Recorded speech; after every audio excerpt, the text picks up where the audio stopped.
Hello, everyone. Welcome to episode 138 of Chatting with Anthony. For this episode, the prompt is The Joy of the Lord is Inevitable. Now, a large part of the joy that comes from the Lord is due to the fact that both heaven and hell are real. And I say that in the sense of if God was just a helper for now, right? Like he'll help us out until we leave Earth, and then we just go back to the dirt, and that's it. Then that would be nice. Nothing wrong with that. That would be great, honestly.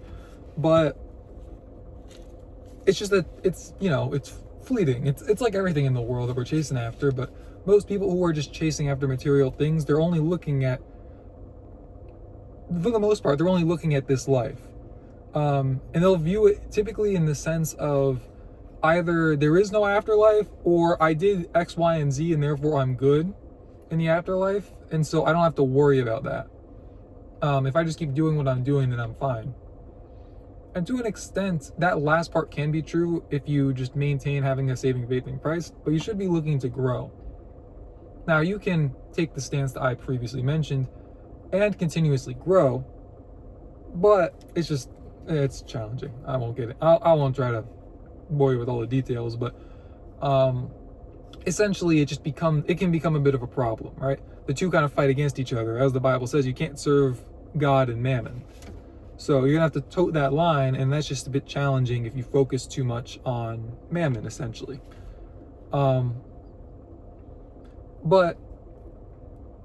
because of heaven and hell, that is why we are called to take as much joy in the Lord as we are called to, because who wants to go to hell, to put it nicely?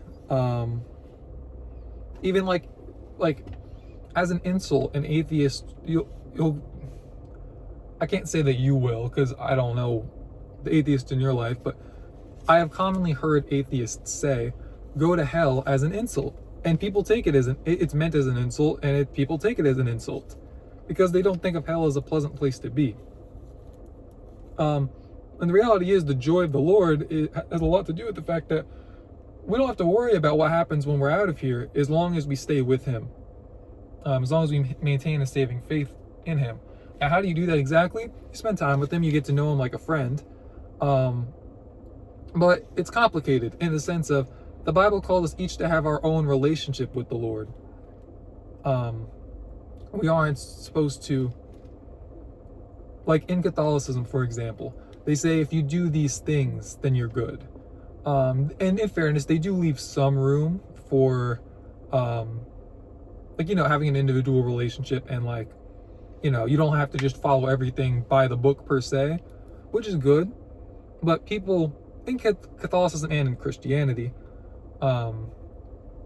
they tend to take that too far and think that means that we can just kind of do whatever because we're good. Like, if we know that we've already paid for a buffet, then it's almost like in that moment we just kind of eat whatever you want, like you've already paid for it, essentially.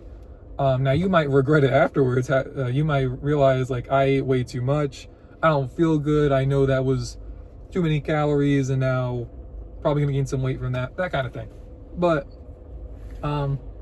people kind of view it like that, like dopamine surge of, like, trust me, it's a great surge. I love food, and going to a buffet is great. We're just looking at everything. It's like you can have as much of everything as you want. That's great. But sorry, moving on from that. Well, not moving on entirely, I guess. So when it comes to heaven and hell, a part of what makes our joy in Him so great is how much better heaven is than most people realize, and how much worse hell is than most people realize. Jesus talked a lot about hell, and there was nothing good He said about it. Weeping and gnashing of teeth. Forgive me, I don't remember all of His quotes on it. But yeah, and then heaven, He talks about how, well, no, He didn't say it. The whole how beautiful are those who how beautiful are the sound of the feet of those who bring the good news of the gospel. I didn't phrase that exactly 100% accurately in any translation, I'm sure, but that's essentially the idea of it. And the Bible is laden with those kinds of verses. And I would encourage you guys to keep up, to look into that for yourselves.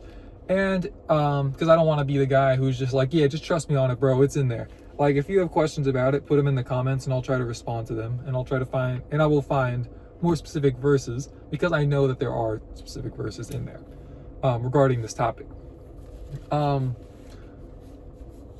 Going into why we can have our joys, because you can look around at some terrible things going on in the world right now, especially. And you see the things that the rulers in the world are doing, and it's bad, in my opinion. The reality is they have a lot of power, and that's frightening. But the relaxing aspect of it is that though they have a lot of power, they don't have total control. Because God gives us free will, but not free reign. He is the one who holds the reins, and he's going to let us do what we want to an extent. But as it says about believers, he will leave the 99 to chase after the one. Like, if you are a believer and you are doing wrong, essentially, he will be there for you.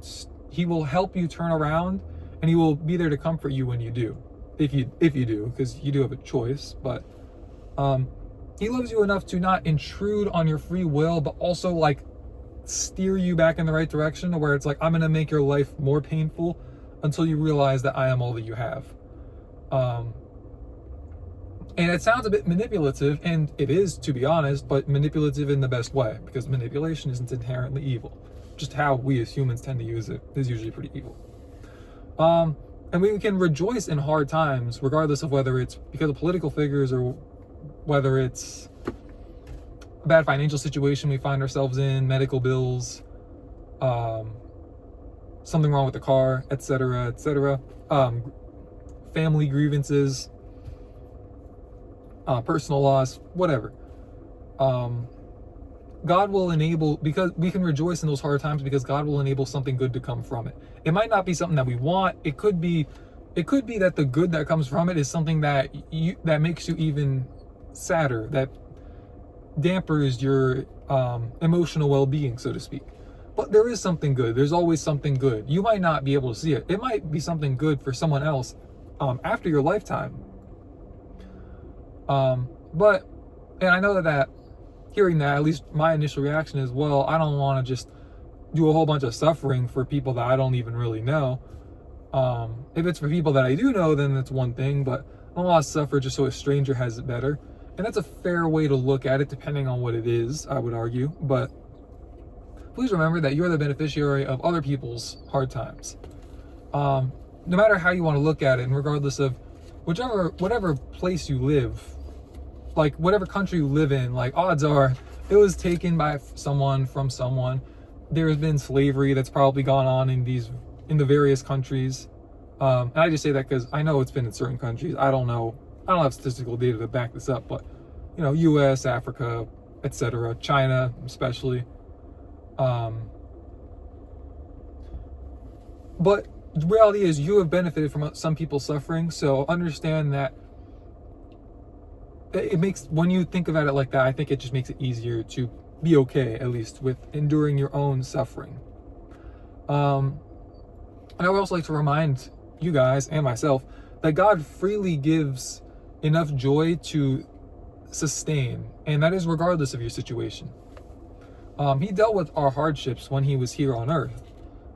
He might not have lived out your exact situation, especially in the year 2026. There's a lot of situations that we find ourselves in that would have been basically impossible 2,000 plus years ago. But reality is, he will still freely give you what you need to endure, to keep going. And he happily does it. So many people wonder, and I find myself sometimes wondering, why am I not feeling his joy or sensing his presence? Or you might say hey, something doesn't feel right, and I don't think it's God, and goodness, sorry. And why is that, essentially? Have I done something wrong? Maybe you could. That's a possibility. But I would also remind you that God doesn't owe it to us to cater to our every need, to do everything the way that we want him to. We grow more from him doing things the way that we don't want to. I think, at least. So he'll have a tendency to do that because he cares more about your spiritual growth and on also like your earthly growth in terms of the things that we do while we're here that don't really matter much in the realm of eternity, outside of the fact that those things do contribute to, like, you know, what happens to us on the other side, if that makes sense. If you want me to expound on some of this stuff, let me know again. I'll try to make a separate video on it. Now there are certain points that I would like to expand more on, but this is already getting to be a long enough video, so I'm going to call it here. So, but yes, if you're not, I don't think I answered the question. My apologies. I don't know why you're not feeling his presence. Just like I don't always understand why I'm not. The answer to that question, the best way to get an answer to that question is to simply ask him for yourself. He will tell you.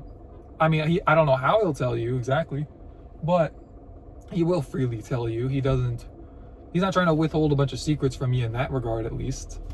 At least I don't think so. I don't want to put words in his mouth, but he does want you to understand why things happen.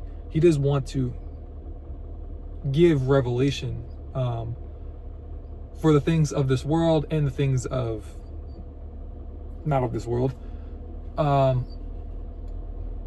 But it's just a matter of whether it's the right time and the right place. Because the right thing, I think it was John MacArthur that said it, but the right thing at the wrong time is a terrible thing. So, and I think he even argued it's worse than just not having it at all. If you want more information on that, you're gonna have to look it up. I don't remember everything he said, but that's all I have for this episode. Thank you guys for watching. Stay safe, God bless, and I'll see you guys in the next one.